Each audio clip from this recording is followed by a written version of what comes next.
Conclusion. Let us realize that we should so live in body and in mind that we may be channels through which the creative forces may flow. Let us give more attention to our thoughts.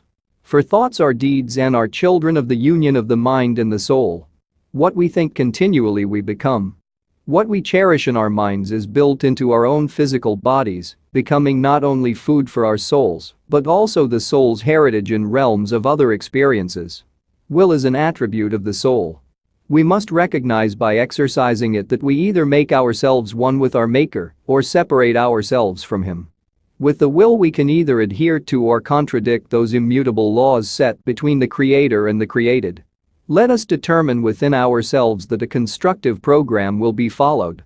The conditions of this program, then, require that a definite stand be taken by each of us. We are determined that we will adhere to it, no matter what we may suffer mentally or physically.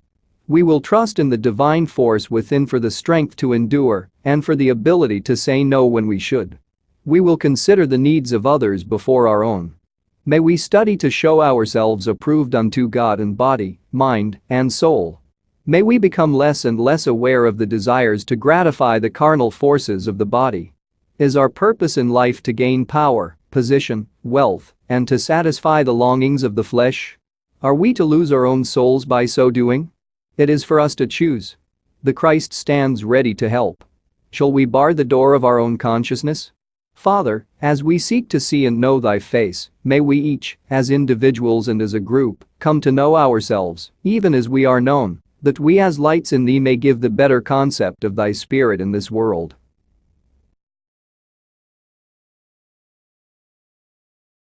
What medium will offer me the greatest comfort to forget the unpleasant memories of a most unhappy past caused by my diagnosis and associations? He that does not look upon past experiences as stepping stones for better conditions is not worthy of betterment in his experience. Do physically and mentally that which is known to be the measures and means for fitting self, physically and mentally, for better reactions, and build upon the future, using that ability mentally and physically, forgetting, leaving behind that which has caused distress either mentally or physically. Remember, the mental attitude will build that in the physical in line with that held. Then, look up, lift up the heart, the mind, to those better things that are ever before those that will seek to know, to do right, justice and mercy, eschewing evil and doing with the might what the hands find to do. This is the whole duty of man. In all thy getting, my son, get understanding. When one understands self, and self's relation to its maker, the duty to its neighbor, its own duty to self, it will not be false to man, or to its maker. Give then more thought, for thoughts are deeds, and are children of the relation reached between the mental and the soul, and has its relation to spirit and soul's plane of existence, as they do in the physical or earth plane. What one thinks continually, they become. What one cherishes in their heart and mind they make a part of the pulsation of their heart, through their own blood cells, and build in their own physical, that which its spirit and soul must feed upon, and that with which it will be possessed when it passes into the realm for which the other experiences of what it has gained here in the physical plane must be used. If the beings builded in self mentally have been anxiety, fear, trembling, hate, and those things that are founded in fear, then indeed there must be turmoil within thyself. For thy spiritual self, thy soul, rebels against disorder, inharmony. For love would rule. Else there would not be the fruit, the seed of thy body manifested in the material planes. Else ye would not find desire running as rampant in thy inner self. But are these desires, these hopes, these loves founded in creative forces that are of His making? All things are subject unto thy will. So also the will of the individual entity to know God is subject to the choice that is made in the activity of the impulses that arise. For, in the interpreting of same, know that no urge, no influence surpasses the will of the individual. That is the birthright from the creative force, or God, to the individual entity or soul, that the entity, by its choice, may be one with Him. The attributes of the soul and spirit are as many, and as many more, as the attributes of the physical or mental mind. Each, in the beginning, endowed with that same condition position. Each, in itself, building to itself, through its development known through the ages, as called from the earth plane, that which is manifest upon the earth. With each development, that force, known upon the plane as will, is given to man over and above all creation. That force that may separate itself from its maker. For with the will man may either adhere or contradict the divine law, those immutable laws, as are set between the creator and the created. The study of these, through their phases and forms, and especially through any of those phases, wherein the carnal or material or normal forces are laid aside, and the ever-present elements of spirit and soul commune with those of the forces as found in each entity. Study those and know thyself. Know that thy mind is the builder, and that it is true, as given in the days of yore, that today now there is set before thee good and evil, life and death choose thou. For with the will, that is the heritage of each soul, thou choosest that which is to bring, or will and does bring harmony or peace, or destructive forces with their attributes of every nature. The spirit of the law of love, not the outward expression of same, but the spirit of the law, as interpreted in the life, in the manner in which he met those day by day. Not that any individual may force another, then. For God himself forces no individual to seek him, save by the natural law. It must be free will, that which was given as the birthright to man, as that which the entity here has applied, may apply, the true law of love, not of self, but of him who giveth all things to all men. For it is not of self but by the grace, by the mercy, by the love of and for the fellow man, not that self must be or even may be exalted in name, in place, in position. For he thought it not robbery to make himself equal with God, yet came from God's presence that others, his brethren, might know that his activities would offer for man the way. Study then, first, the 14th, 15th, 16th and 17th of John. Apply them, as this is Jesus speaking to 853, speaking. What is thy answer? I am ready, Lord. Or, as soon as I get this done, I'll try. These ye must answer within thyself. For the will of each entity, of each soul, is that which individualizes it, that makes it aware of itself, and as to how this is used makes thee indeed a child of God. He hath not willed that ye should perish, that ye should want, that ye would not know him. What have ye willed? What is thy way? What is thy desire?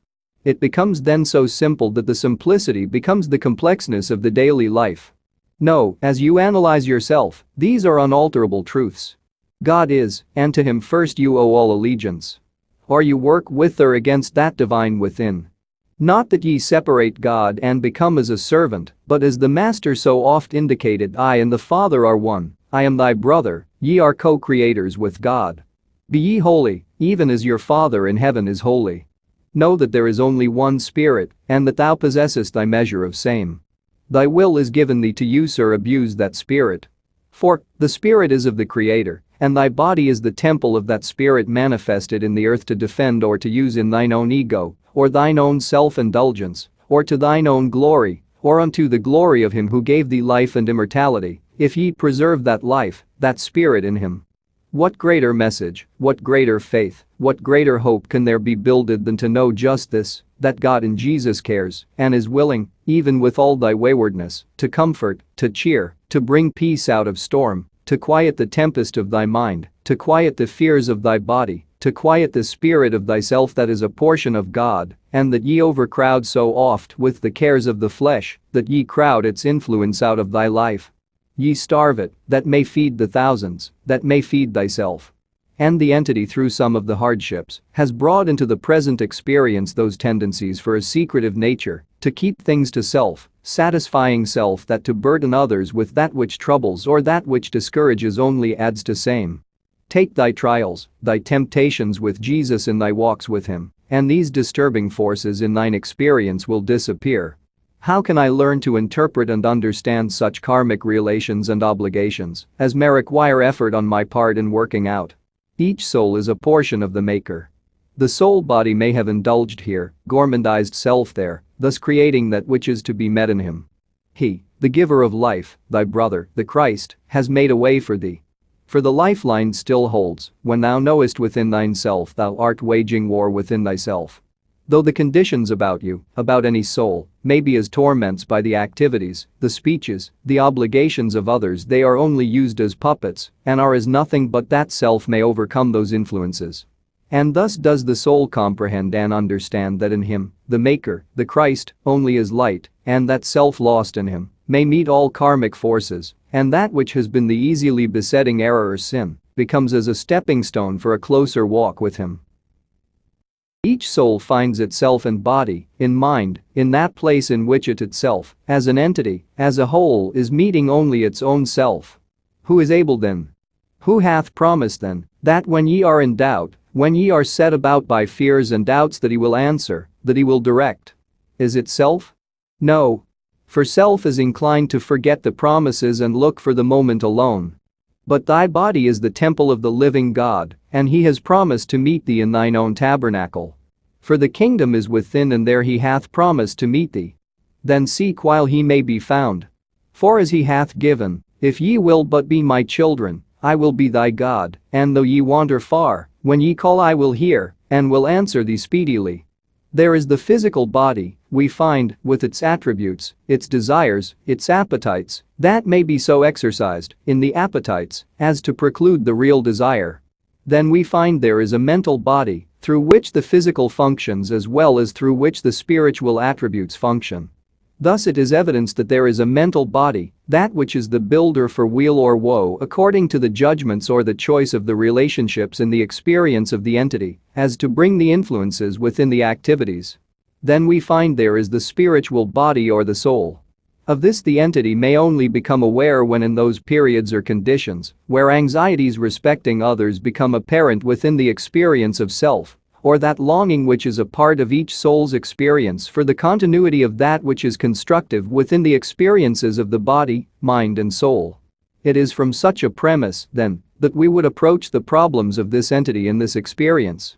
As we find then, it becomes necessary and behooves the body, mind and soul of the entity to take counsel with the best that is within self, and know what is thy ideal. What are thy hopes for eternity, as ye come to think of same? Not as in fear, not as in doubt, but in whom have ye put thy trust, thy faith, thy hope, thy love? For it is not all of life to have the answering for the moment to the gratifying of appetite or desire, or for the bodily emotions of same. But where, with whom, in whom have ye put thy trust? Is it able to keep thee in body, in mind, in soul, safe from all fear, all doubt? Does it supply the love that brings peace and understanding and comprehension? Ye know, then, that it must be founded in the spiritual attributes, and that it is just as necessary to consider from whence ye came as it is to consider whither thou goest. For what purpose are ye in materiality? What hath given thy body these desires? Thyself and thy judgments of creative forces within thine own body, mind and soul? Yea, and for what? The opportunities that ye may glorify that creative force in such measures and manners, that all of eternity becomes as the thought not of self, but unto the glory of him in whom ye live and move, and have thy being.